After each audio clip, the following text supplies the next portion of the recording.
Hey, friendo, Steve here. And Larson. And welcome back to Going In Raw, the only pro wrestling podcast you need to be listening to right here at youtube.com/Steve and Larson. Available wherever podcasts can be found, and of course, taped live the Twitch, twitch.tv/Steve and Larson. Quick reminder, this weekend on Saturday, me and the Enforcer are going to be doing a live watch-along of Ring of Honor's Death Before Dishonor. Over there at twitch.tv/MF Steve here. So be sure to join us for that. On today's episode, we're going to be talking about Monday Night Raw. WWE, they seem to be they phone in before big pay-per-views. I've noticed, like, the weeks prior to big pay-per-views, they just start to phone it in. Like there was not a lot going on last night. No, there's, as you mentioned in our kickoff show, a lot of redundancy. Yeah. That's how WWE likes to tell stories. Is rather than having the story move from story beat to story beat, they just kind of do the same thing over and have the match, and then they call that a story. They're pioneering the art of repetition in storytelling, Larson. That's what I guess so. Do. Yeah. Rather than the comedy rule of threes, they just do the rule of 10. Right. Exactly. Yeah. Makes sense. Anyways, we're gonna talk about that in its entirety here in a bit. We're also gonna talk about the reveal for Ric Flair's last match. Now we know exactly what it is. Is it Hulk Hogan, brother? Find out in just a moment. We'll let you know. I guess B. Brian Blair's off the hook now, huh? I guess so. Boy, he just ruined it all. But first, let's talk about this, man. Yesterday, we talked about a report from Dave Meltzer that CM Punk could potentially return in time for All Out. But could another huge AEW star also be nearing a return? Meltzer recently reported that a potential third Young Bucks versus FTR bout was on hold due to, quote, a major angle. Fightful Select asked around, and we were told this angle could involve Kenny Omega. Kenny Omega's been on the shelf since last November with a slew of injuries, an absolute laundry list of things wrong with his body.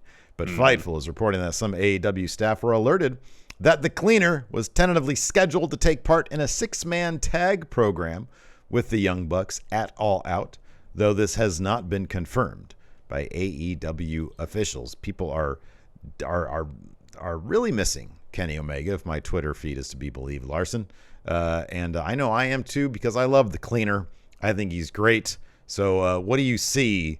Give us some reckless speculation. What is this match going to be? What is this 6-man match going to be? Is it going to be Cole and Redragon versus Kenny and the Young Bucks? That would make the most sense. Yeah. I mean, Adam Cole himself is recuperating from injury, a concussion. So, hopefully he'll be back in time for All Out.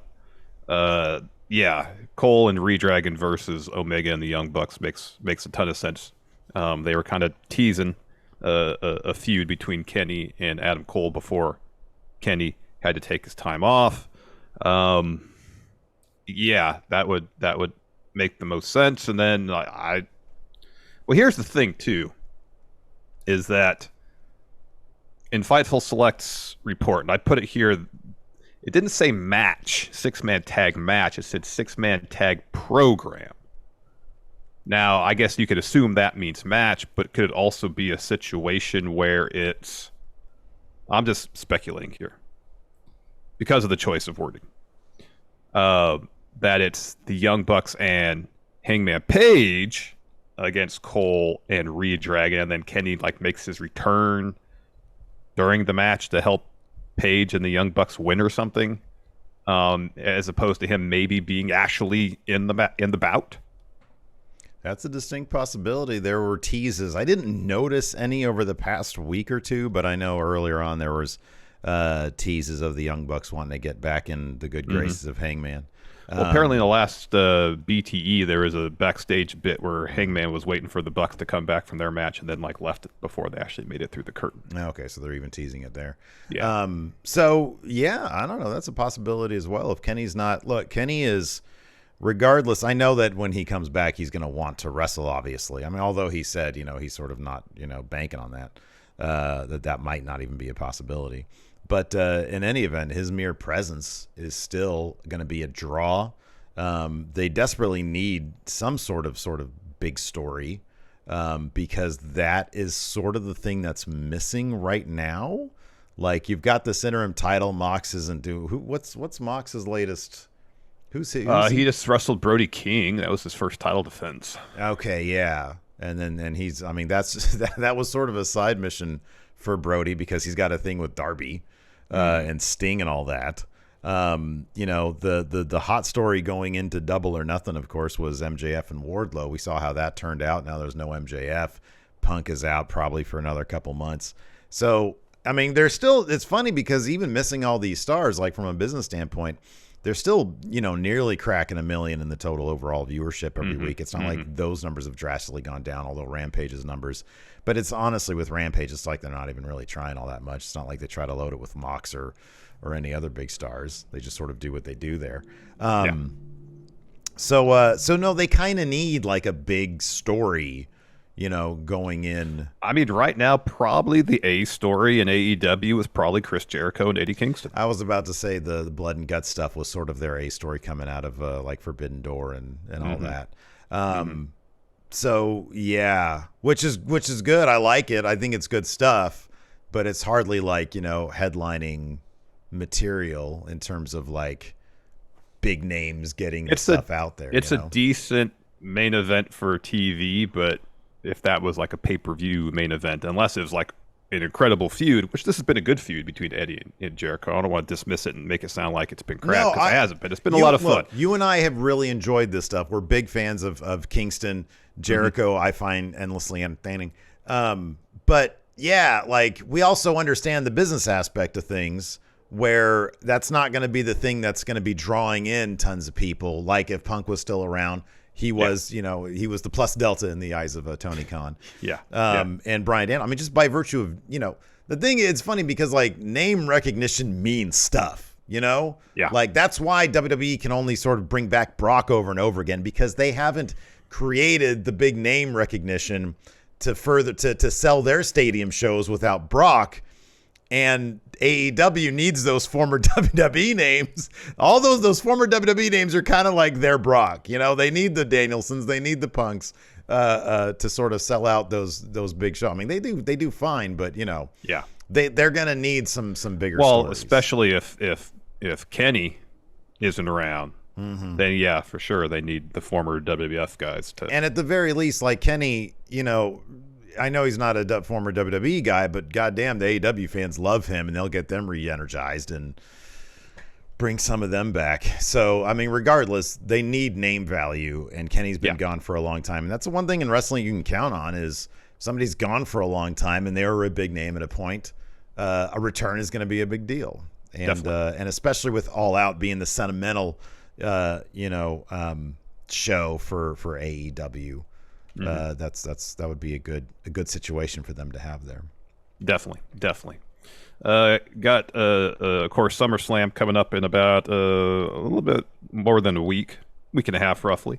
The following day, another interesting looking card, main evented by Ric Flair's last match, and after a whole lot of rumor and innuendo, we finally know who'll be taking part in said match.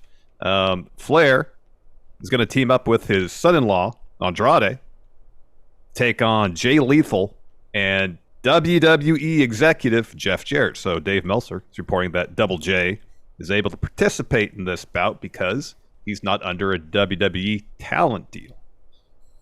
And then also Ric Flair stated that, on Busted Open Radio, that he's going in this match dealing with an injury. He's got plantar fasciitis. He's also got super old organs. He's got a pacemaker too. Really old. Yeah, he's got a pacemaker. And then they release this video. I haven't seen it yet, from what I understand. Jeff Jarrett attacks Flair and he bleeds in a parking lot somewhere. So that's cool. I'm gonna watch it later on. But yeah, it's cool. It's whatever. It's actually a hell of a card. The card looks great. The card is actually... The card looks great. It's pretty stacked. When is this thing again? StarCast, right? It's the day after SummerSlam. It's the 31st. Okay. All right. So yeah, I don't know. Just from like, it's a unique event. I don't know if Jim Crockett Promotions are going to be running any shows after this, because I something tells me this is merely StarCast or whomever, licensed the name for this event. From what I understand, Jim Crockett Promotions isn't running anymore, are they? I don't think they actually do things anymore, man. So yeah. Anyways, but no, this is great, man. You got what's this card again? It's like Josh Alexander versus Jacob Fatu, I think. Yeah, there's like all sorts of great sort of Forbidden Door type stuff going on here. Yeah, the card looks really good. Let's take a look here. Yeah, there's a lot of good names here. Let's see. What is this? Bunkhouse Battle Royal added to Ric Flair's last match? Pay-per-view? So there's Kerry Von Erich and Ricky Morton taking on Pillman Jr. and Brock Anderson. There's the Wolves. Mm-hmm. That's Ed Edwards, yeah. Davey Richards taking on Motor City Machine Guns. You got Phoenix and Taurus taking on Laredo Kid and Bandito. Oh, man, check this out. Jordan Grace defending her Impact Championship against Deonna Purrazzo and Rachel Ellering. Oh, my God. You got Killer Cross versus Harry Smith. Oh, that's cool. Clark Connors versus Ren Narita. The Von Erichs and the Briscoes. And then the Bunkhouse Battle Royal, which is going to be awesome, whatever it is. Yeah, man, they got Ray Phoenix, Laredo Kid, Taurus, and Bandito. Holy shit. Yeah, I know. What? Might have to watch this thing, man. I know. This looks pretty good. It does look really good. But yeah, no, look, it's going to be. Let's circle back around to Ric Flair. Oh, sorry, I think I misspoke. Kerry is not a Von Erich. I say Kerry, I think Von Erich. Kerry is Ricky Morton's son. Kerry Von Erich. We got Marshall and there was another Von Erich. Marshall and Ross Von Erich taking on the Briscoes here. Yeah, I just want to clarify, make sure I get it all right. Yeah. Carry. Oh man. So yeah, that's gonna be good. Yeah. The Jeff Jarrett stuff is kind of interesting. Like I understand what Meltzer's saying in terms of being a talent guy, but like Jeff Jarrett's close with Vince. We know that, but like he got Vince's blessing for this. Like that's got to be. You would think so. I mean, they put Flair's woo back into the signature that opens the show. Mm-hmm. Yeah, I would imagine that Vince would have to give the green light to this. Yeah. Mm-hmm, yeah, you would think so. Although, I would. Yeah, probably. Yeah. I mean, if Vince, I'll put it another way. If Vince said, "No, you're not doing this," Jeff Jarrett wouldn't be doing this.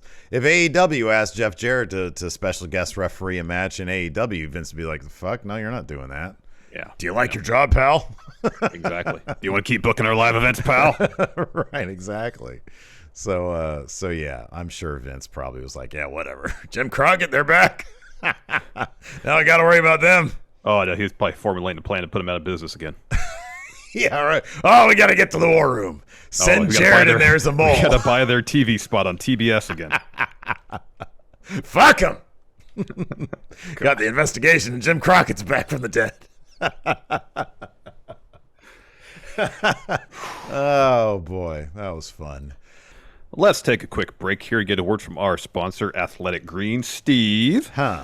As you know, I am always on the lookout for ways to get more energy and improve my gut health. And since I've been taking AG1 from Athletic Greens every morning, I've seen my gut health improve, my energy go way up. Yeah. That's awesome. Athletic Greens is the one thing with the best things. AG1 has 75 high-quality vitamins, minerals, whole food source superfoods, probiotics, and adaptogens to support your gut health, your nervous system, your immune system, your energy, recovery, focus, sleep, mental clarity, and aging. Plus, it contains less than 1 gram of sugar and has no artificial anything, no gross chemicals, and no GMOs. Steve, you know me. I'm a creature of habit. Usually I have a tough time working new things into my usual routine, but I've had no problem working in AG1. I just make a serving before breakfast every morning. And AG1 can fit into your lifestyle, whether you eat keto, paleo, vegan, dairy-free, or gluten-free. Plus, it costs less than $3 a day. That's right. And right now, it's time to reclaim your health and arm your immune system with convenient daily nutrition. It's just 1 scoop in a cup of water every day. That's it. No need for a million different pills and supplements to look out for your health. To make it easy, Athletic Greens is giving you a free 1-year supply of immune-supporting vitamin D and 5 free travel packs with your first purchase. All you have to do is visit athleticgreens.com/raw. Again, that's athleticgreens.com/raw to take ownership over your health and pick up the ultimate daily nutritional insurance. And now let's get a word from our sponsor, Bioptimizer. Steve, got a question for you. Okay. Can you tell me why magnesium is so important? I can't really say I know much about magnesium, so the answer is no. I don't know why it's so important. Well, here's something you should know, Steve. 75% of us don't get enough of it, even though it's involved in like 80% of our body's metabolic reactions. And when you don't get enough magnesium, you can suffer from all sorts of ailments like poor sleep, low energy, and higher stress levels. I'll be honest with you, man. Those three things sound exactly like you. Well, that's true, Steve. I did suffer from bad sleep and low energy and high stress, but I've been taking Bioptimizer's Magnesium Breakthrough, and I've noticed that my sleep has been better, my stress levels have gone down, while my energy has gone up. Even if you tried Magnesium Breakthrough before, you should try this new formula because it includes cofactors like B6 and manganese to help with magnesium absorption, which makes it even more effective. All you gotta do is take 2 capsules before bed, and you'll be astonished how much better you sleep and how your mood and energy levels are improved the following day. For an exclusive offer for Going In Raw listeners, go to magbreakthrough.com/raw and use code RAW during checkout to save 10% and get free shipping. Again, go to magbreakthrough.com/raw and use code RAW during checkout to save 10% and get free shipping. And before we get back to the show, let's get a word from our sponsor, Liquid IV. As a lot of you friendos know, Larson and I like to get together to play basketball every week. And the one thing we've come to realize is that, man, it is really easy to get dehydrated, especially during these hot summer months, Larson. And it's been really, really hot. And the last thing you want to do is suffer the effects of dehydration. It just completely ruins your day, Steve. I know it's happened to you. I tell you what, man, there were times when you and I go out there and play basketball. I'm sweating buckets because I do that. I'm getting dehydrated. And the rest of the day is completely shot. I like to be productive. I got like 3 channels that I oversee, Larson, and I can't do that if I'm suffering from dehydration headaches all day long. You got that right. My wife started using Liquid IV several months ago, and I gave it a try during and then after our weekly basketball games, and I've noticed a huge difference. So I haven't felt as run down while playing and haven't noticed as much soreness the following day, and because of that, it's become part of my routine, not only when we're playing basketball, but anytime I know I'm going to be exercising or out in the sun all day. I don't like getting dehydrated, so bang, Liquid IV. So all I do is I take 1 stick of Liquid IV, I put it in one of my 16-ounce hydros of water, and then I'm good. Liquid IV hydrates you 2 times faster and more efficiently than water alone, and on top of that, you got your choice of 10 refreshing flavors. They've got stuff like Concord Grape, Lemon Lime, Pina Colada, and Tropical Punch, which is my personal favorite. I'll tell you what, that lemon lime flavor is really popular in the Larson house. So grab your Liquid IV in bulk nationwide at Costco, or you can get 25% off when you go to liquidiv.com and use code RAW at checkout. That's 25% off anything you order when you shop Better Hydration today using promo code RAW at liquidiv.com. Can we just do questions now? You don't want to talk about Raw? I mean, there really wasn't not much happened on Raw. Really, it was more of the same. Like maybe talk about this weird fucking Titus O'Neil promo, man. Yes. What the fuck was that? This was interesting. So Titus, I believe he lives in Tampa. He does later in the show. They have a great video package highlighting his charitable efforts in the Tampa area. So yeah, I think he does live in Tampa. Which was awesome. But this was highlighting the thing where they've given out like 100,000 backpacks and school supplies to students in the Tampa area. And Titus doesn't really wrestle anymore. No, he's rarely seen on TV. Yeah, he's WWE's global ambassador. I think that's his official title now. Mm-hmm. And he was given the Warrior Award for all his charity work. So, which is great. I'm not clowning that at all. No. You know, I'm sure he probably, especially at his age. I mean, I don't think he's that old, but like, you know, I think he's in his early 40s. Who wouldn't rather be, instead of taking bumps on your early 40s-year-old body, be out there, you know, doing good work? You know, like that's great. Oh, he's 45. Oh wow. So yeah, That's good. I mean, I'll be That's honest. good. I miss Titus in the ring. I always thought he was a fun wrestler. You should book him for fun wrestling, man. When we used to pick people up and just throw them. Yeah, no, he Remember was that? cool. He was cool. I like the him and Rosser together. They were cool. The primetime players. Yeah, I was a huge fan of primetime players. So, anyways, so he comes out to open the show, and he's talking about his own career a bit. And he's talking about how WB superstars do whatever they can to put smiles on the fans' faces. He looks uncomfortable too. He does, and then he gets to this part.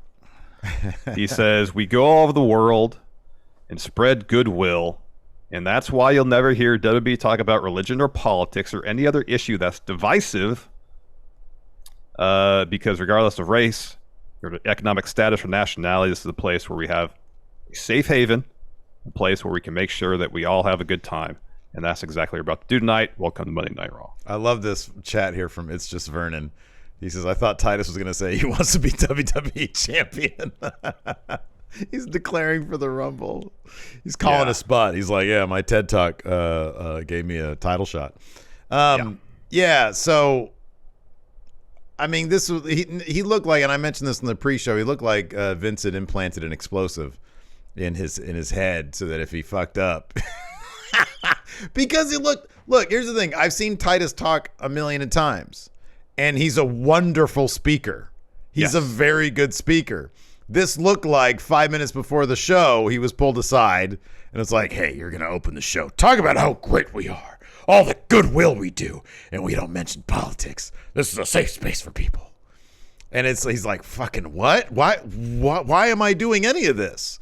I mean, especially in light of the investigation into Vince. Well, no, I know. And so this just, it felt like a proxy for Vince. This all seemed like stuff Vince wanted to say himself, but he can't because he coerced somebody into oral sex and paid him $7.5 million. Like he can't be out there anymore. And you have to wonder who's ensuring that Vince doesn't go out there. Because at this point, somebody has to be putting their foot down, right? Otherwise, he'd be out there, because fuck him. Yeah, you'd think someone would have to. I mean, I guess technically, if Vince is truly, right now, just head of creative, that's his role. That's like his job title right now, because he has stepped down as CEO. Then anybody in the executive, the area of the building, Nick Khan, Stephanie, should be able to go to him and say, hey, Vince, not a good idea to go on TV anymore. Maybe you shouldn't do it. God in fact, not just maybe, we can't have you doing that anymore. Yeah. Or USA Network. Yeah. Could say, hey, you need to cut it with the Vince stuff. Sorry, Vince. We go back a long ways, but you can't go out there. Mm-hmm. Fine. And he's all defiant. Fine. I'm going to send Titus out there. Global ambassador. God damn it. Ambassador to Earth. And then he's like, Titus, come here. And then Titus is like, I'm making sure not to touch your arm. You know what he probably did? When Vince said, I want you to do all this, he started grabbing Vince's arm. No, I don't want to do this. Come on, just suspend me. Come on, please. That's still a weird story. Yeah, it is. It's so weird. Because apparently, I was reading up on it this morning because a lot of people were talking about it. Apparently what it was is like this is... there was no ill intent involved. No, it was playful. Just like reached out to Vince and just told him, ladies first, so Stephanie can go backstage first. Oh, that's what it was. Part. I didn't know that. Yeah. Part. And then wasn't it like some obscene? And like, Vince wanted to fire him for it. Wasn't it like 120 days he was suspended? It was 90 days. And then it was 90 days. It was 90. Okay, I thought it was like a lot, and then they brought it down some. It was 90. They brought it down to 60. Okay. And apparently Triple H had to talk to Vince, so Titus didn't get fired over that. Yeah, man, I don't know. Well, now he's Vince's proxy, man. What's he gonna do next week? God, I don't know. Damn. I don't know. I felt bad for Titus because you could tell he was uncomfortable. Well, I think that he. I'll put it this way. I kind of feel like he wasn't uncomfortable with the content because all he was doing is going out there and pumping up the company, which he probably does on a daily basis anyways to like schools and shit. But like, I think it was more like it seemed his uncomfortability seemed to me like, hey, he was just told he was going to do this 10 minutes Well, that's ago. what I meant. It's not so sure. much that he goes out and puts over the company he works for. That's his job as global ambassador. Yeah. But, I'm sure Titus is aware of the circumstances right now. Oh, yeah, there's a lot of pressure on that, huh? And then having Vince maybe go up to him and saying, hey, I want you to go out here and say this. Mm-hmm, yeah. I can imagine that would make a lot of people feel uncomfortable, and you could see he seemingly felt uncomfortable. Do you imagine, like, Vince, especially with his gravelly voice, pull somebody aside and you're like just trying to figure out what the fuck the words are he's coming out of his mouth? Oh, especially if he's trying not to be loud, I know. Right, like some of that stuff he shot with Theory, I couldn't understand what he was saying. I know. And his voice was he was talking so softly and his voice was so gravelly. I got to take the I want you to pump the company. What? And you don't want to say, I'm sorry, excuse me, because he doesn't like people apologizing. Yeah, I know. It's like, I know. Fucking. And then you go over to Bruce. What the fuck does he want? I don't know. Just go out there and say good things about the company. God damn it. Otherwise, Raw, a lot of redundancy. Kevin Owens came back. That was cool. I like the segment with him and Riddle. That was all right. I didn't like the first hour at all because there was one match. The rest of it was talking. Second hour had more wrestling.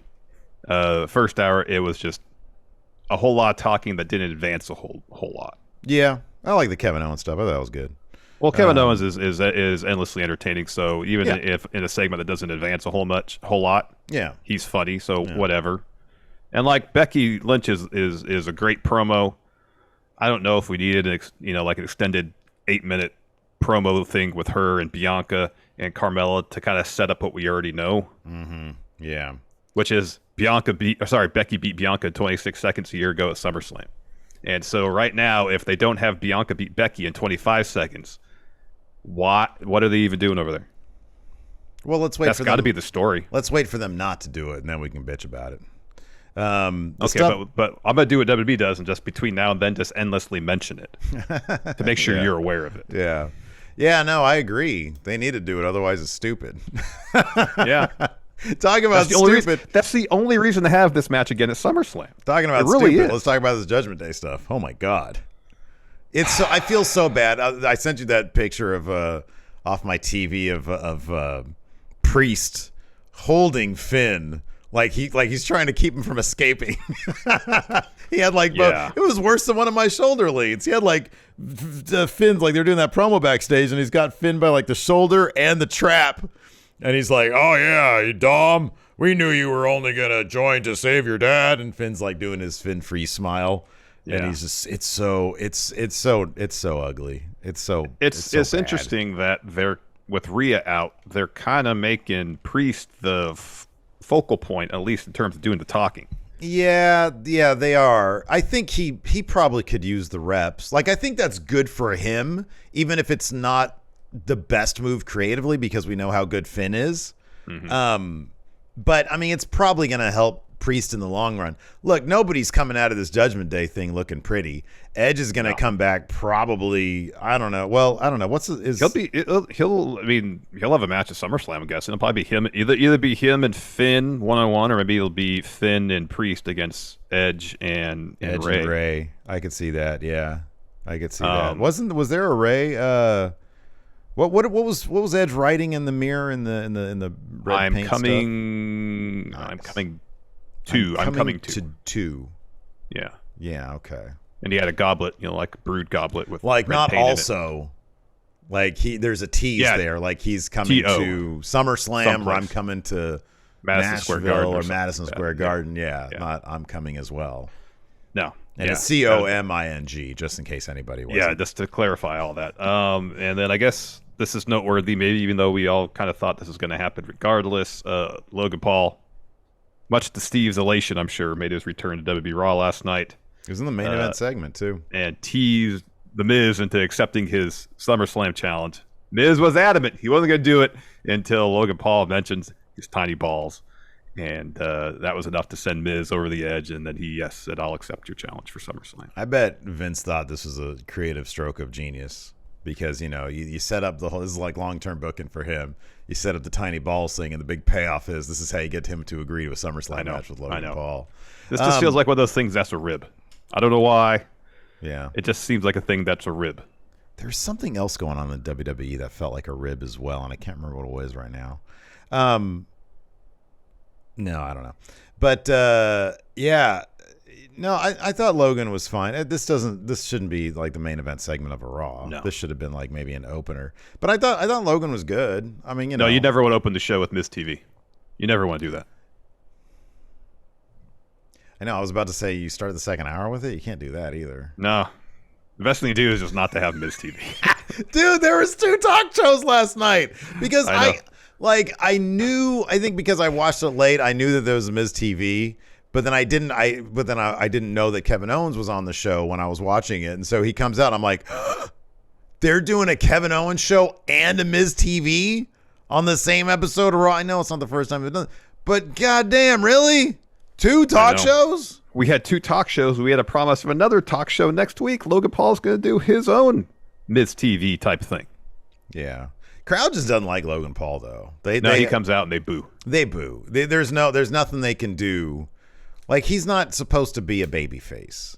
No. He's not supposed to be a baby face. Here's the thing. I think he's pretty damn good on the mic, though. Like, he was good last night. He's got charisma. The substance is there. It's just he comes with too much baggage, I think. Like, people in general are sort of wary of celebrities anyways, and then this guy who did the whole Suicide Force thing, you know, it's like you're not gonna get that stink off you, pal. I'm sorry, but when he shows up and he's a bad guy, I think he's pretty effective. Mm-hmm. But yeah. I mean, all told, it doesn't really feel like the SummerSlam is less than 2 weeks away. You know? Well, dude, I'm telling you, this happens endlessly now. When there's a big pay-per-view coming up, the actual, like, the last couple of weeks, the go-home month is garbage. I know. They just expect the show to sell itself. Well, that's what they do. Yeah. They set up the matches, and then they just harp on the same thing over and over again. It's not like it used to be where you'd have stories that, like, up to the last week, there was ramifications for the matches. Now they just, they have the matches set, and they just hammer those home. And they announced the match a month in advance on social media. Mm-hmm, exactly. So we'll just dive into it here. Hopefully, I actually saw everything. It was kind of difficult to get through a lot of Raw last night. It really was. Like, it was. Because of the redundancies, you tend to tune out a little bit, just as a viewer. You're sitting there watching him like, all right, is Austin Theory saying one fucking word that he hasn't said before? Is he saying anything that I haven't already heard him say? Answers no. And he's not being any more compelling about it.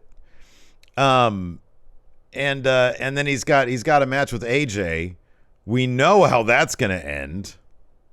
Especially once Dolph comes to ringside. Yeah. Again. As mentioned, show opened with Titus O'Neil, his promo. He says when he came to WWE, he became a tag champ and then entered the WWE Hall of Fame.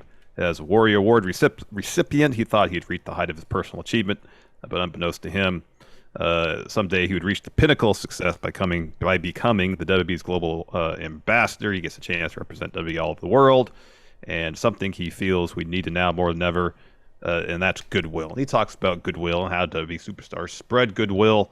And then in the beginning of our recap here, talked about kind of the closing aspect of it. Yeah. Anything more to add to that, Steve? No, man. Welcome to Monday Night Raw. He did that. He did that with a lot of passion because that's fun. It's like the live from New York at Saturday night thing. Exactly. That's kind of. I wonder if that's the inspiration for it because now every Raw opens with somebody saying that. Did somebody do it last week? I feel like whoever opens the show always says it. Oh, okay. Yeah, I kind of dig that. I'll be honest with you. I mean, because God forbid they have a match open the show. No, man. It's like going to Walmart, dude. You get the greeter. Matches are boring. If I want that, I can go to AEW. Oh gosh. Well, then this Raw was for you, then, Steve. Because next we got a Becky Lynch promo, and she talks about the little engine that could, the little engine who carried a heavy load and faced obstacle after obstacle, but kept going. And she says that's kind of been my journey since WrestleMania.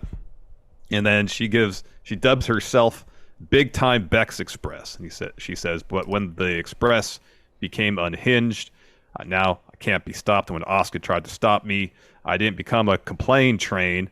I rolled right over her. Says this train is coming. It stops for nobody. Everybody stops for this train. But, she says, every journey has to hit its stations, and I've reached Defeat Junction, Loser Place, but I've gone on to hit Legendary Road and Breaking Barriers Bend, and the fans can get off at Appreciation Station when I become Raw Women's Champ. Like, this is all clever stuff. Hey, who's the bigger, what was it, a complain train? Who's the bigger complain train, you or me? Probably me.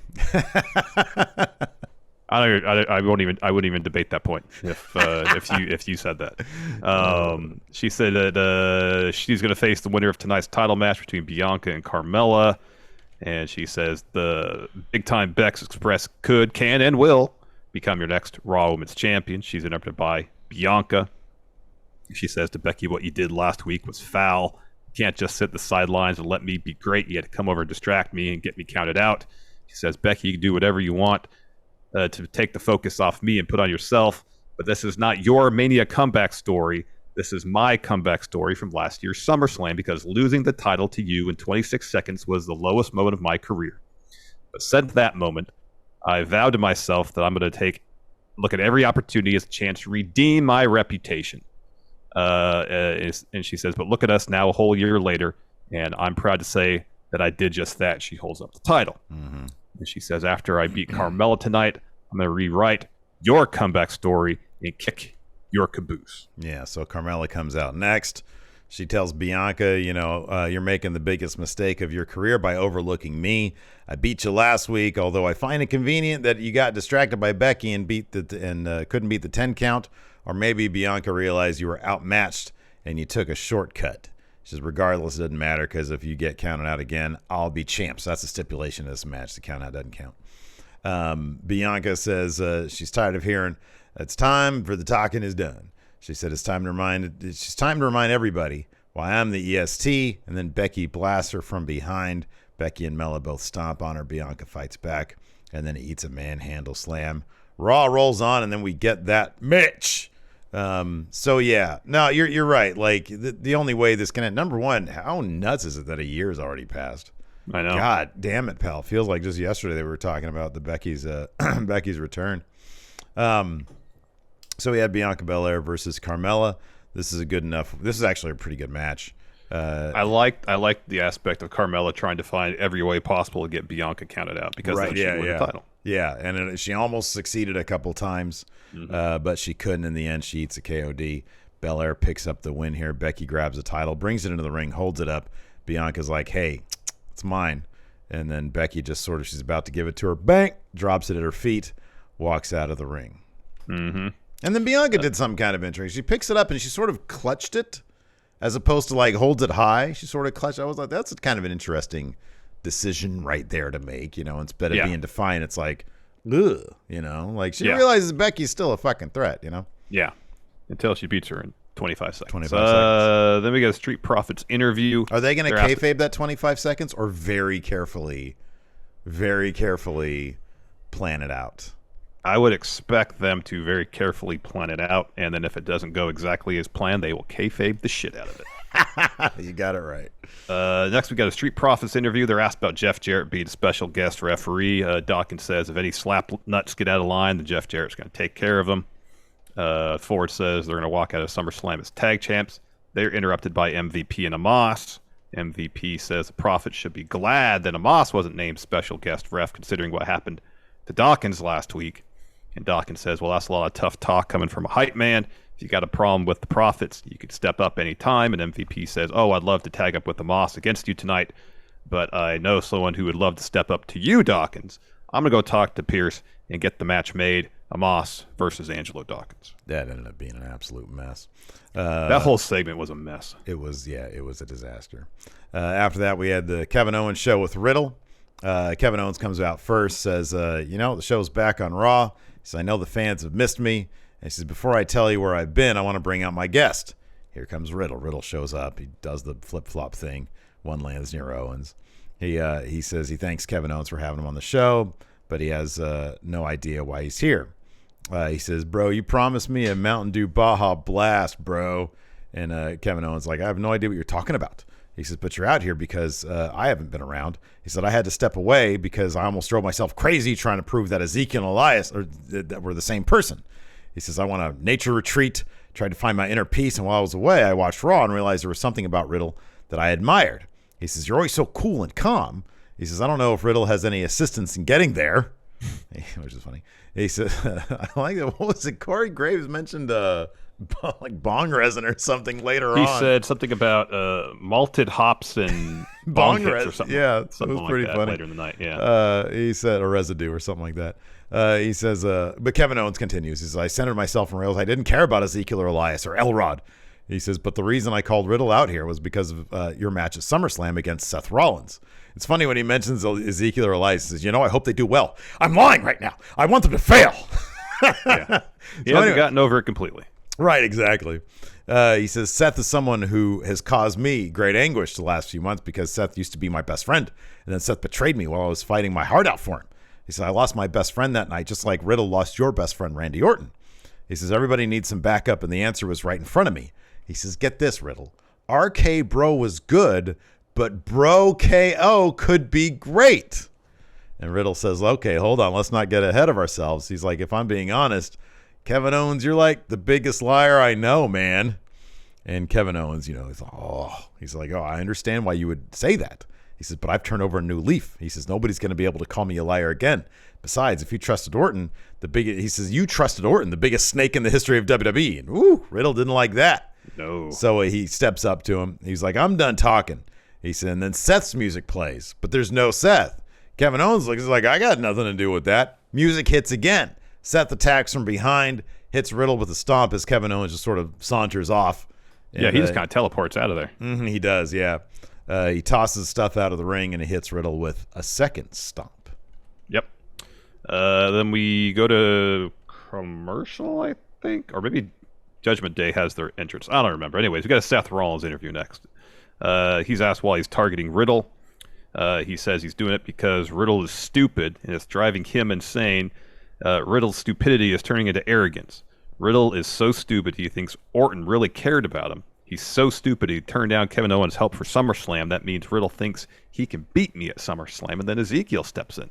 And he's upset about what happened in the ring, and he says, what are you doing? That's not how things are going to work around here. And Seth says, well, I can do whatever I want. I can stomp whoever I want. I can stomp Riddle. I can stomp you. I can stomp Elias. I can stomp Elrod. I think he said he could stomp his mom. I can stomp your whole family. And Zeke says, you don't talk about my family. Seth says, get out of my business. And Ezekiel says, I am your business now, and business is about to pick up. Yeah, it is, because then we have Judgment Day. We have Damian Priest versus Rey Mysterio. God damn, dude. But they have Priest do this promo beforehand, and it feels endless. He tells the crowd, rise for a prince, for the Punisher, rise for the Judgment Day. This is last week. They chose not to injure Dominic, because we think he's going to make the right decision and join our shitty faction. It's like, how is it two people who are so cool can make up such a terrible faction, Larson? I will say this. I feel like Priest has already gotten more wins under this new administration in Judgment Day than he did when Edge led it. So, in that sense, it's paying dividends for Damian Priest. He just beat a bona fide legend in Rey Mysterio. Clean as a whistle. I was shocked, and I was very happy for Priest. You're absolutely right. He says, in fact, we guarantee that Dom will join Judgment Day. And he says, we see the look in Dom's eyes. He's just waiting to drop his dad. He says, do it, Dom. Don't let Ray hold you back. Let's remind Dom what happened last time somebody tried to stifle him. And See, this is what killed the promo for me, is they showed this damn footage of them beating up Edge for like the 100th time. Yeah. We don't need to be reminded of this over and over. We know what happened because they show it to us all the time. Yeah, no, man. Yeah, it's filler. It's just filler. So Finn, unlike Larson, I can watch this over and over again. He's paid to say that. That's why. Then he's interrupted by Ray and Dom. Finn wants out of this shit, man. He wants out of this stuff. Yeah. Or he wants to do it how he wants to do it. Like try to make it I thought they were going to make this a supernatural group. Yeah, that's what we read about. That's why Edge didn't want to do it anymore, because it was like, hey, we're going to make this supernatural. Edge says, I don't want to do that. So they jump him out of the group. And they're like, yeah, that's a bad idea. We're not going to do that. And Edge is like, yeah, well, if Edge didn't think it was a good idea, then we won't do it. Exactly. So anyways, this match happens. Ray gets hit with the Razor's Edge, whatever they're calling it here, for the win. And then Priest takes the boots to Ray. Finn gets chairs and a microphone. Judgment Day sets up for a concerto. Priest tells Dom, "You're joining Judgment Day tonight, or else we're going to take your dad's dumb head off."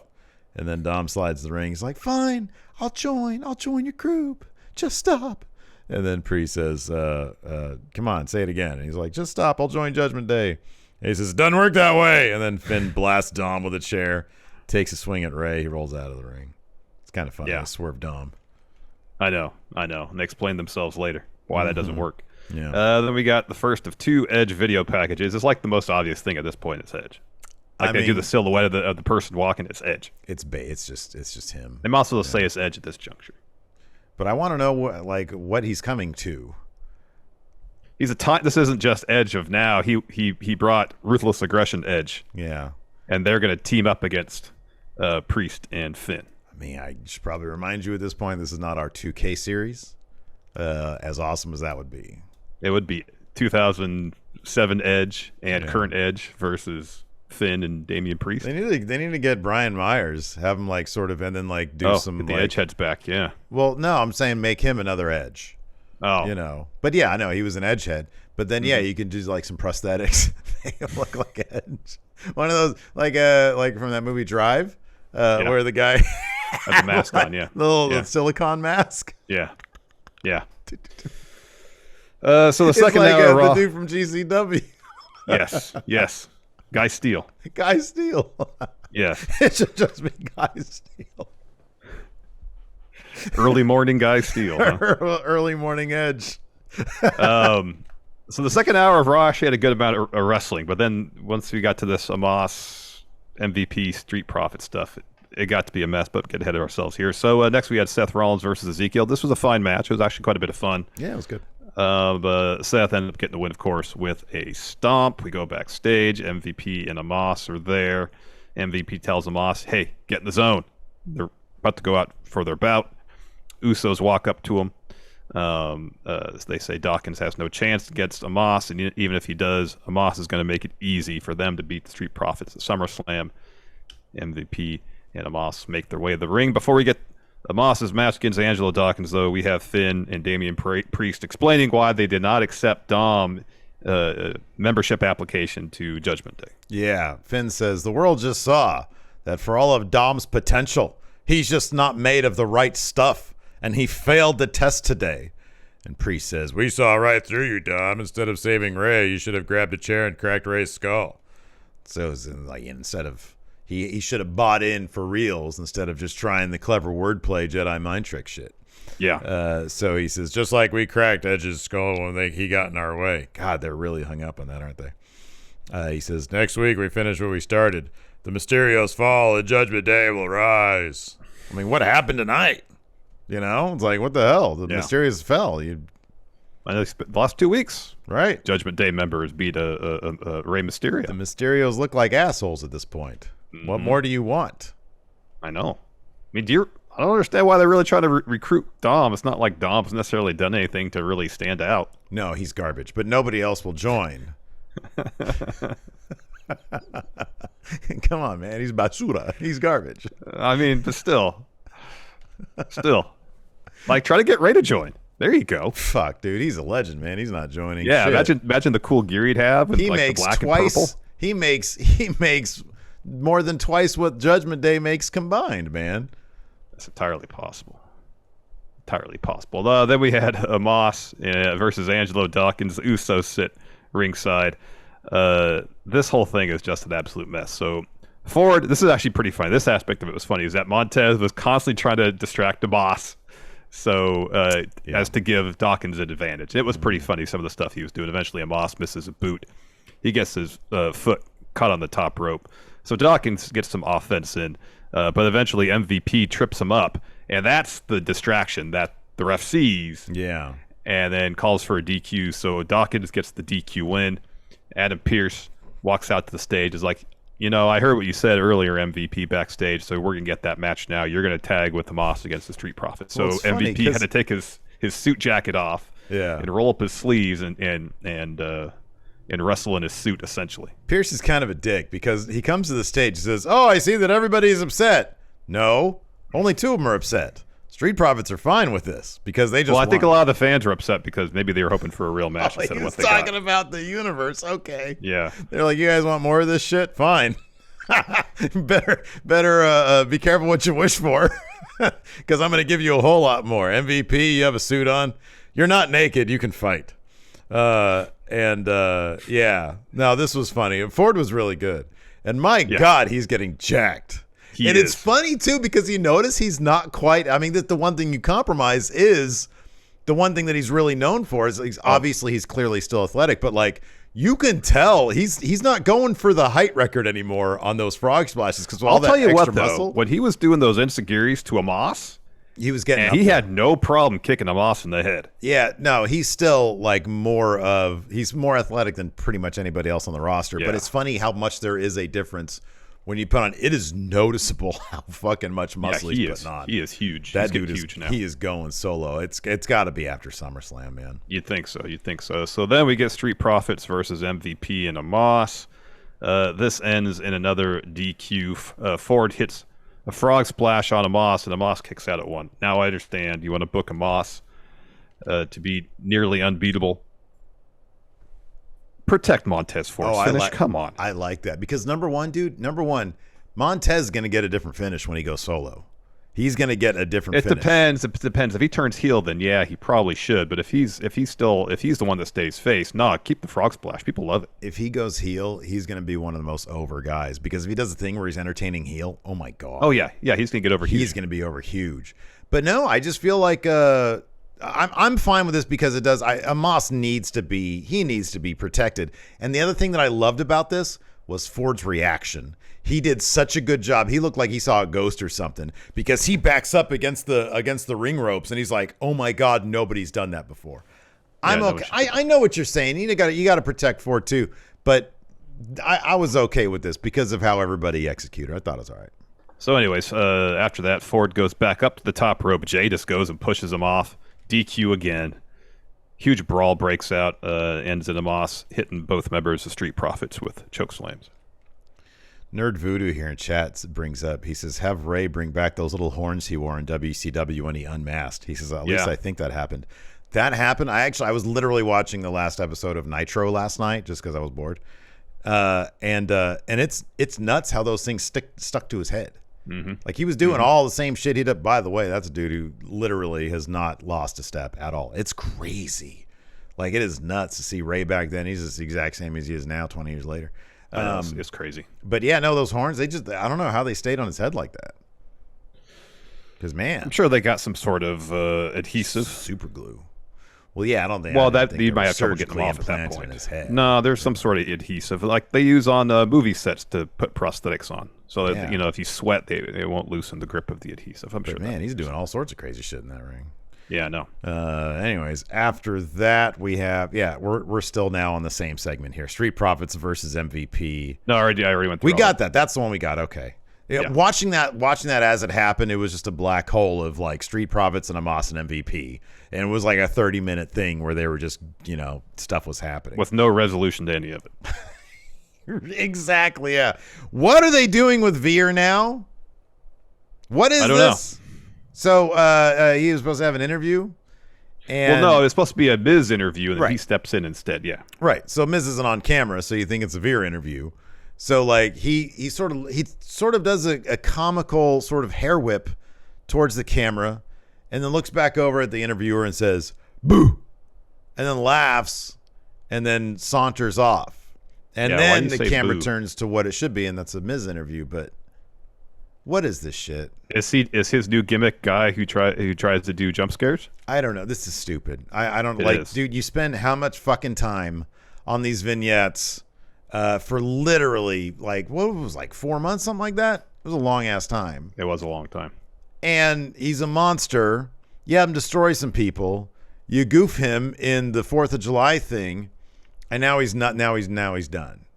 Yeah. You have a story with this guy, man. Again, he beat Rey Mysterio. He beat Rey. It's fucking terrible. It's not good. Because Good. he's 20. I mean, he is like a step away from the 24/7 division. This is road to 24/7. I mean, it seems like based on what happened in the 24/7 division scene last night, they're really expanding the 24/7 division. Based on who won the title at times last night. That's where I really tuned out. So I saw Tozawa won that title. Who else won it? I'll fill you when we get to that. Oh, First, nice. we have this I get to be the Miz audience interview. Miz just says, I hope Logan Paul comes to his senses, withdraws his challenge for SummerSlam, and they become tag champs. But if he doesn't withdraw, then Logan will become my enemy. And if he didn't like being my tag partner, then he'll find out that he really won't like being my enemy. And then we got an Theory promo. I still call him Austin Theory. A Theory promo where he said basically nothing new. Yeah. We're not going to go through this shit. So he's just talking. Eventually, AJ Styles enters into the mix. He talks about how all the WWE stars don't like him. He lists off everybody because they're all jealous. He calls Dolph pathetic. He says, nobody's on my level. Then he's interrupted by AJ Styles. He says, you're out here making a big promise. He says, so I'm going to make a promise. Whatever happens at SummerSlam, whether you win the U.S. title, cashes in or not, I'm going to be first in a long line of people who's going to take that from you. He says, just so you know, the locker room isn't jealous of you. We just think you're a big jackass. And then Theory says, you're so easy to figure out. He says, you're old. He says, you're an overnight sensation. They should be calling me phenomenal. He said, I'm an overnight sensation. They should call me phenomenal. He says, I know why you don't like me. He's like, you don't like me because I'm young. And AJ says, oh, there's not enough time on Raw to explain why I don't like you. He says, I'm proud of where I'm from. My background made me what he is today. Because Theory talks shit about his independent roots. Yeah. And he says, Theory asks, he says, what is that? You're an old, grizzled veteran? And he says, no, I'm the guy who's going to knock some sense into you, Theory. And then he punches Austin Theory. And then Theory rolls out of the ring. And then Dolph saunters to ringside for their match. Before that match, we've got the Edge video package where, like, they did everything. Finishes writing, I'm coming to. They did everything but show his face. And then, he did the writing of I'm coming to. Again, not TOO, as in to a destination. So I'm coming to. Yeah. No, it's like I'm coming to a place. Right, yeah. So then we had AJ versus Theory. Fun enough match. Yeah. However, at the end, we get AJ puts on a calf crusher. Theory gets to the ropes, rolls out of the ring. AJ's looking for that sliding knee he does on the apron. Theory catches him, dumps it on the announce table. Then Theory puts AJ back in the ring, and while the ref is checking on AJ, Dolph super kicks Theory. He can't beat the 10 count. He gets counted out. So Theory eventually makes it back on the ring. He starts yelling at Dolph. He turns around, eats a Styles Clash. Just losing his way into SummerSlam. Yep. After that, we had a lengthy Bianca Belair Becky Lynch video package. It was really well done, but we've seen all this stuff. We have. So I can go through this if you don't. I remember a bunch of this stuff. Okay. Well, no, you can go through it, but I remember a bunch of it. So we get, I don't know, like a minute of match, and then Dana Brooke, who's 24/7 champ, hits Dewdrop and Tamina with a splash off the top. Well, Reggie shows up ringside, and Dana's all, what are you doing here? While that's going on, Tozawa comes out from under the ring, rolls up Dana, wins the 24/7 title. So he gets in the ring. Nikki hits him with her finisher. She wins 24/7 title. She gets up, turns around. Alexa Bliss hits her with the DDT. Alexa Bliss is now 24/7 champ. She gets up from the cover. Dewdrop hits her with a fun splash. She's 24/7 champion. Tamina then super kicks Dewdrop, covers her. She's 24/7 champion. Then Dana rolls up Tamina, wins back the 24/7 title. So she runs up the ramp to the stage, and Tamina chases after her. At no point during all that was the actual 6-woman tag match ever called off. Right. Because then Asuka gets back in the ring, puts the Asuka lock on Nikki. Nikki taps. Yeah. I missed like the last 3 cents. I've watched the end. I watched the actual finish of the match when everything went away. But once the 24/7 division started happening, I was just like, what's going on my phone over Let me ask you a question. So Dana and Tamina are on opposite teams. So after Tamina pinned Dewdrop, actually, once Bliss hit Nikki with a DDT and pinned her, the match actually should have been over then because they aren't opposing teams. I don't know if they were maybe because they weren't like the legal competitors, but I don't know how you can keep track of all that while all this crap is happening. Like, shouldn't the match theory ended there?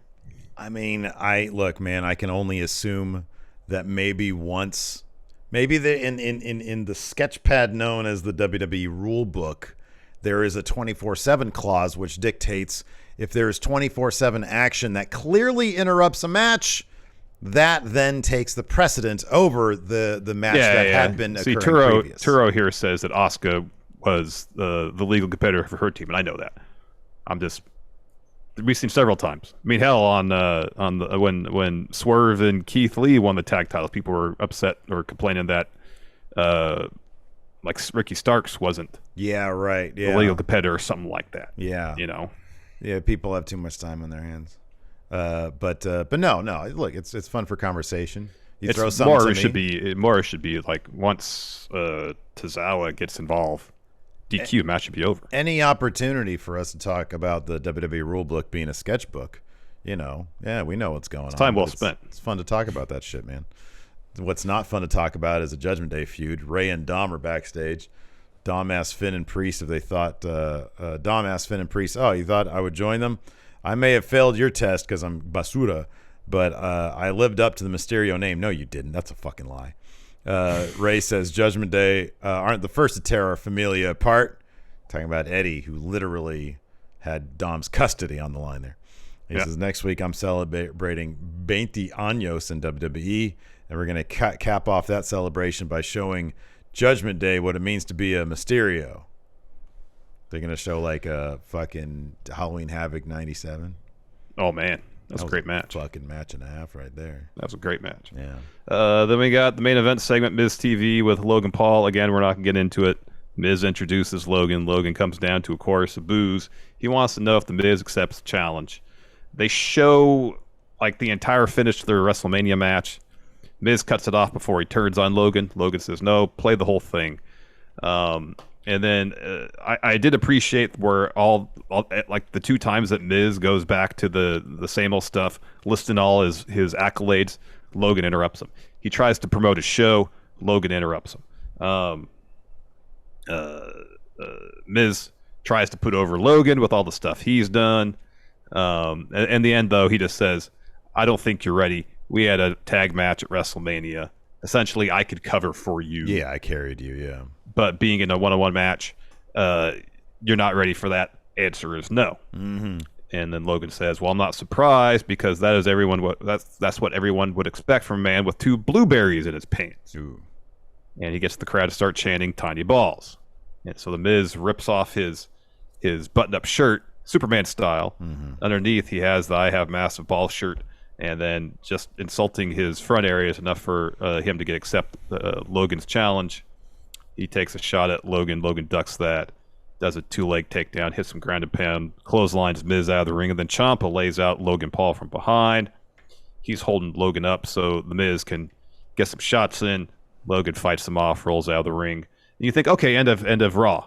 Mm-hmm. No, Sarah gets in the ring to interview the Miz, and Miz says there's only one Miz and only one Miz TV, because during Logan Paul's bit, he says he's going to show that he could be better than the Miz at sports entertainment. He's going to do his own version of Miz TV next week. Yeah. He says, this is my house. Nobody comes in here and embarrasses me. Yeah. And then they throw to Miz TV on the USA Network. Sorry. Oh, Miz and Mrs. Yeah, Miz. Yeah. Miz and Mrs. Yeah. Oh, imagine a half-hour version of Miz TV. Oh, my God. Just shoot me. Yeah, that'd be terrible. All right. Let's go ahead and answer some questions. What compelling questions do the friendos have here for Monday Night Raw? Let's take a look here. We have a thread here on the Patreon, patreon.com/Steve and Larson. Great way to support going in Raw. That stuff. We got a bunch of bonus content. I've added bonus W Steve W matches there on the Patreon every week. W Steve W After Dark. We're probably going to be retiring the Kip Up because I can't seem to get this damn thing out on a weekly basis. It's been 3 weeks and nobody's bugged me about it. So evidently all those wrestling parties that I thought I was helping people with. They don't happen, man. They don't actually happen. So instead you get fresh W Steve W content. There we go. Yeah. There we go. Blake Whitehouse said, should a babyface Money in the Bank holder do an opportunistic cash in if it fits their character like Eddie and Randy Orton? Eddie, yeah. No, I maintain. I think we might differ a little bit on this one. I maintain that the opportunistic cash-in for a babyface is okay if that babyface is an underdog as well. If they're facing significant odds against them. If it is a Brock Lesnar, if it's a Bobby Lashley. No, I understand that. And it's like, sort of a scrappy, clever underdog. And I think Eddie kind of fit that as well. I know Eddie at times was jacked, but, Eddie cheated to beat Brock Lesnar, but he did. And I think that sort of fits if it's within the character. I don't know about Orton, because Orton is a bastard with an RKO, and he is totally leveled up. I think the fans would still totally love it, but I don't know if Orton needs it. No, he's also like 6'4", 240 pounds. He's not exactly small, yeah. No, like if somehow Dom won Money in the Bank and he tried to cash in on Brock Lesnar, it would have to be an opportunistic thing, because if he had a normal one-on-one bout with Brock would eat him. God, I just imagine that in my head, how terrible a Dom cash-in would be. Oh, I'd quit. So if Dom wins Money in the Bank, I'm quitting going in Rollers. I think for the most part, though, if a babyface has Money in the Bank, it just makes more sense for them to say, all right, match next week. Just in most cases, not all, most cases, I think an opportunistic cash-in from a babyface just doesn't make sense, and it kind of lessens the impact of them winning the title. I wasn't huge on the Nikki ASH one. I was not huge on Big E. I thought that was and those are the instances that I'm really talking about. I absolutely 100% agree. If physically it's a level playing field, then I think it makes all the sense in the world. If the wrestler is more of like a proxy for you or I, then it's like, oh, okay. But there's also something to be said if they are an underdog, and rather than going the opportunistic route, they say, okay, I could do that, but I'm going to challenge you to a match. Yeah. In theory, that could help advance their story far more than an opportunistic cash-in could. Well, it all depends on the story. I mean, exactly. We're talking generalities here. For sure. Xavier Gray says, why is WWE trying to not give me a reason to buy any of their merch? He says, SummerSlam is 2 weeks away, and they've given me nothing to be hyped for this event. Yeah, man, I don't know. That's just how they do. That's how they tell stories these days. For the most part. Just what they do. Yeah. Diehard Homer, what are the odds that Montez could win the Rumble in the next 3 years? Things happen. If you say 5 years, it's pretty good. I would suggest this. Stuff can often move very quickly in WWE, so it's like I could see it in the next 3 years. I could also see it 7 or 8 years from now instead. If they pull the trigger on him and put their full amount of their resources behind him, it could be 2 years from now. Yeah. I don't see it happening this year or January, but like a year from then, I could see that being the case, because they can move fast on things. They can also move really, really slow on some things. So I think it's possible within 3 years. But I also think it's entirely, not likely in 3 years. It just depends on WWE. Yeah. But he has everything. If it's a matter of does he have it? Yeah. Yeah, he does. Absolutely. Yep.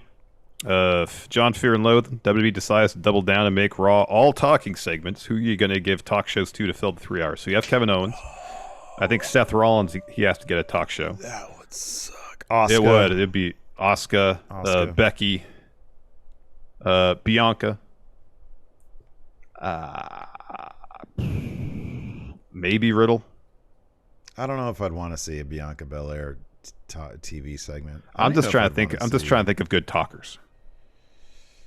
Yeah, she sort of said. I mean, they have her do this, but she sort of says the same thing over and over again. Kevin Owens is like, he's honestly like the best. Sami Zayn. Yeah, I'd watch a Sami Zayn one. Honestly, this is probably a terrible answer. I'd probably watch a Brawlin' Brutes talk show, because Sheamus is fucking funny. When he said, I got a little bit of the COVID.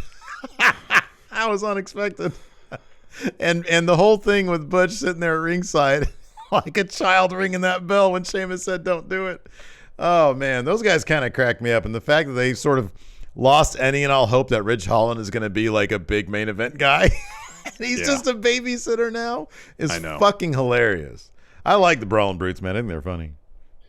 Call Gallus up to the main roster and give them a talk show. Oh, Super Gallus Nova Boys on Talk. Supernova Sessions. Yeah, man, absolutely. I'd watch an Ilya Dragunov talk show. Yeah.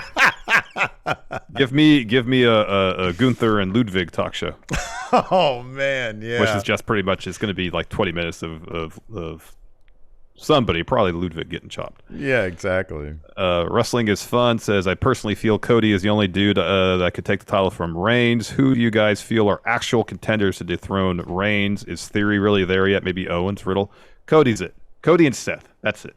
Mm-hmm. That's it. Yeah, it's. I think here's the thing with Theory. The sad thing about Theory is that I think he's got all the tools, but you and I have talked about this before. Like, he's still prototype John Cena. He's not Doctor of Thugonomics John Cena. Prototype Cena could never have won the title. Like, that was never that just nobody would have cared. It's honestly, it's like Hunter Hearst Helmsley. Nobody gave a shit when he won anything. When he was DX, he was great. It's like, yeah, give this guy all the titles. Or especially when he was the Game. Yes. But Theory's not there yet. Like, they have to crack whatever that is, and there's no guarantees that's going to happen. Mm-hmm. It's Cody. Like, I think that Riddle probably has it, but I don't think that they're going to do that. Yeah, I don't know. Riddle, he might be too much of a bro.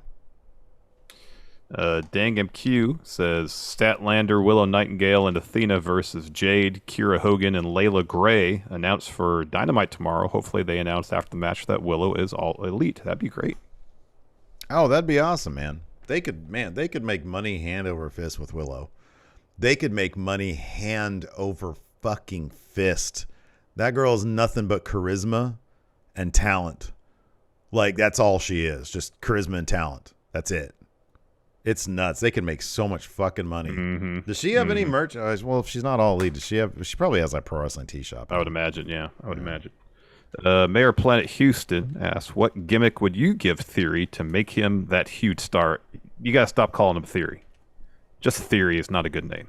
Austin Theory really rolls off the tongue. I know, but Austin's his real first name. And here's the thing. I don't know. I honestly don't know. Yeah, but Theory's not his real last name. No, I know, but they don't want to use any part of their real names going forward. It's so dumb. I don't know. You think it's that, or you think it's the Steve Austin thing? I mean, that might play into a little bit, but based on what we've heard, they just don't want to use any of their names, any of their real names. I don't know what the thing is. I don't know what you do with him. I mean, we could sit here and do a We Book Raw and come up with something stupid, but like, whatever it is, you need to take advantage of the fact that the guy has displayed the ability to be clever, to improv well, to show dimension, and nothing that they're doing creatively right now does that. Like, I could not have predicted the Doctor of Thugonomics when we're talking about Cena. I would never have thought, oh, he's going to be like, WWE's Eminem or whatever he was supposed to be, I don't know what the thing for Theory is going to be, if they're going to find it or not. But what they're doing right now, it's not that. Mm-mm. That's not going to be, it's not Selfie Guy. It's definitely not Selfie Guy. Yeah, it's too one-dimensional at this juncture. Mm-hmm. Yeah. Let me see if I have any more questions here on the Patreon. Here's a good one. Taimur Rahman says, by the way, our hearts go out to everybody over there in Europe. Everybody experiencing this heat wave is just, I feel so much for you guys. Like, we're kind of used to it here in NorCal during the summertime. Like, we're equipped for it. Like, right now, I'm nice and air conditioned in this room right here. I don't feel that it's 100 and fucking whatever it is out there. But Taimur says, currently melting in a heat wave over here in England. He says, what's your best method for cooling down during hot days? I just keep my hydro. I'll put some liquid IV in it to make sure that we're hydrated. Mm-hmm. I got air conditioning here, I don't know, we go to the pool. You guys got a pool nearby? Yeah. If there's a pool, either a friend, public pool, something. Although, pandemic still going. I don't know if you would go to a public place where a lot of people gather, even if it is outdoors. Um, Oh, if there's an outdoor pool, you'd be fine.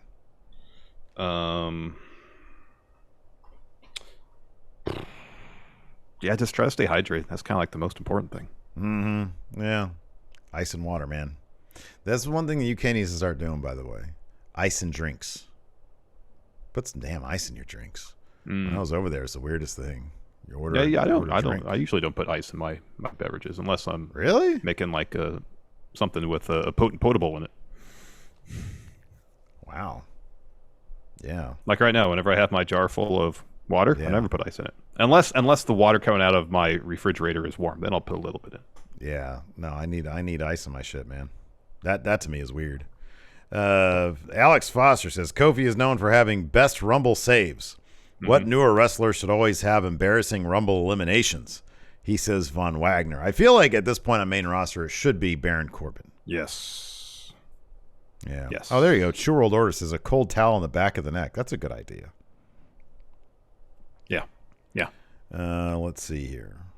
I'm just always used to restaurants having that. Like you Yeah, go I and know. they just do that. Is my Yeah. point. Yeah. Yeah. Let's see here. Nick Kyle says, let's assume Theory is not going to cash in at SummerSlam. When Yeah, he's Drew, not cashing at SummerSlam. when Drew faces Roman at Clash of the Castle, Drew wins both titles by beating Roman, but Theory cashes in. How does it end? Well, theoretically with Theory with both titles, I guess. I don't think he can cash in against Drew either, though. No, and I don't think Drew's going to beat Roman. No, I don't think any of that's going to happen. Yeah. Anyways, that's going to do it for now. Thanks, everybody, for tuning in. We appreciate it. Till next time, we'll talk to you later. Goodbye.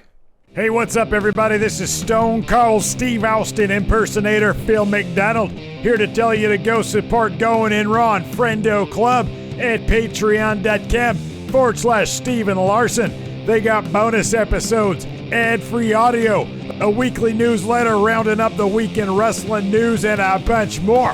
Patreon.com/Steven Larson. Go support or get hit with a stunner.